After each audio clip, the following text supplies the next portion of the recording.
Juan Kapitulo 6, versikulo 35. Si Jesus miingon kanila, "Ako mao ang pan nga naghatag sa kinabuhi. Ang muari kanako dili nagayod gutomon, ug ang mutuo kanako dili nagayod uhawon." Ang mga puno Pan sa kinabuhi. maglikon unta sa mong pagtuo ug gagaka kabi sa pagtuman sa imong mahal nga kasuguan.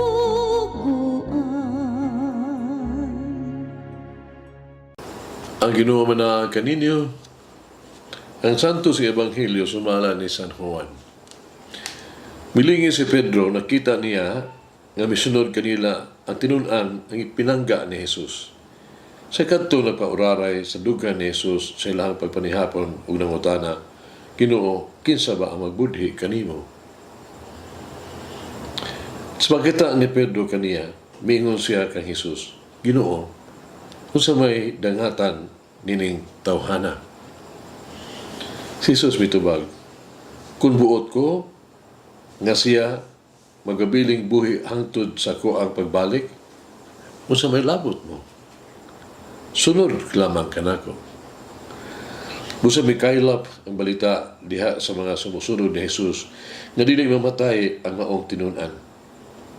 Apag wala maingon si Jesus nga tinun-an dili mamatay. Igo lamang siyang miingon, "Kung buot ko nga siya magabiling buhi hantod sa akong pagbalik, unsa may labot mo?" Kini siya mao ang tinun-an nga ring matuod ug nagsulat nini mga butanga. Ug nasayod kami nga tinuod ang iyang isulti. Daghang pa kaayo mga butang nga gibuhat ni Jesus. Nga kung gisulat pa ang tanan, nagtuo ako kang tibuok kalibutan dili gayud paigo nga kasudlan sa mga sinulat. Ang Ebanghelyo sa Ginoo. Pasalamati ang Ginoo kay siya maayo, ang iyang gugma mulungtad hangtod sa kahangturan. Pasalamati ang Diyos sa tanang mga Diyos, ang iyang gugma malungtaron. Pasalamati ang Ginoo sa mga Ginoo, ang iyang gugma malungtaron.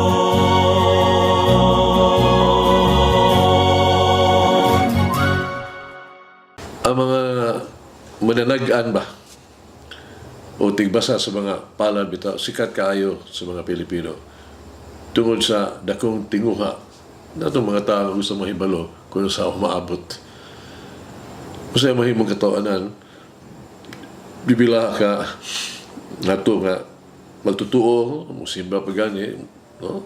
Tambong santos nga misa, unya, igawas mo ditso, no? Magpatagan.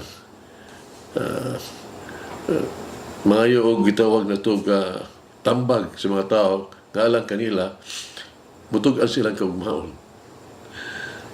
Sa Ebanghelyo karong adlaw, si Jesus yano nagpahinumdum kanato na dili mag-usik sa panahon sa paghuna-huna kung unsa may tabo sa maabot, kung dili sa pagsalig lamang sa balaang plano sa Dios. Di na to di ta mahingawa sa pagpahibalo nga mahibalo kita sa umaabot ng butang nga mahitabo. Ang tanan ng mga panghitabo malambigit na nasa plano sa Ginoo, kuting plano sa Dios. Wala kini gibase sa kung unsay gusto nato, kung unsay gusto mahitabo. Ang ipangayo gikan kanato mao nga to ang matinud-anon nga pagsunod sa iyang balaang plano.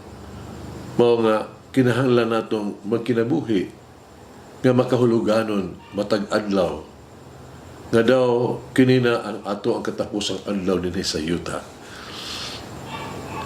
Aron makabot nato ang makahuluganon kaayo nga kinabuhi, kinahanglan nga pahinumduman nato kanunay na atong kaugalingon, no?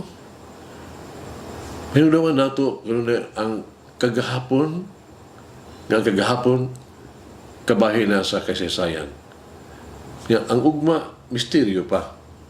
Panangkaron gasa mao ang gitawag kini og present.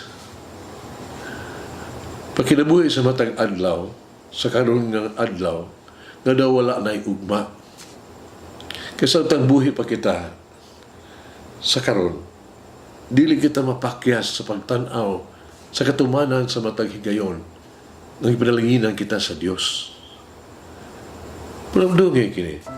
Alam yung maayo nga panghandam sa imong kagalingon. Mao ang pagpuyo umatarong sa imong kinabuhi karon.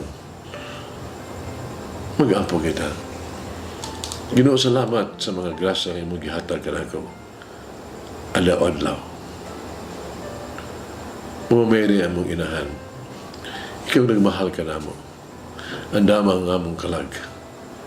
Haron, dihaon niya pagdawat mo sa Espiritu Santo nga magiya sa mong kinabuhi. Umalangin ang Diyos magagahom sa tanan, Amahan, Anak, ug Espiritu Santo. Amen.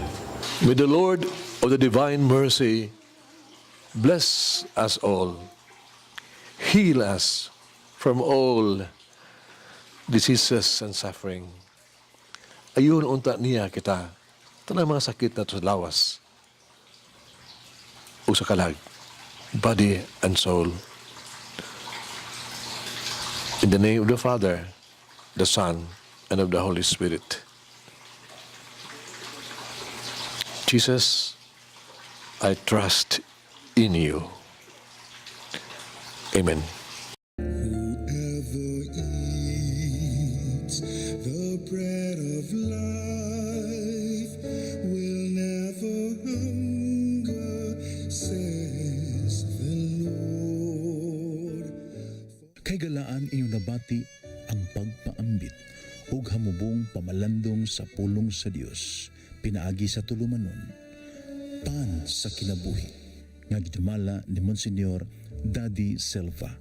Hangtod na usab sa sunod higayon, daghang salamat.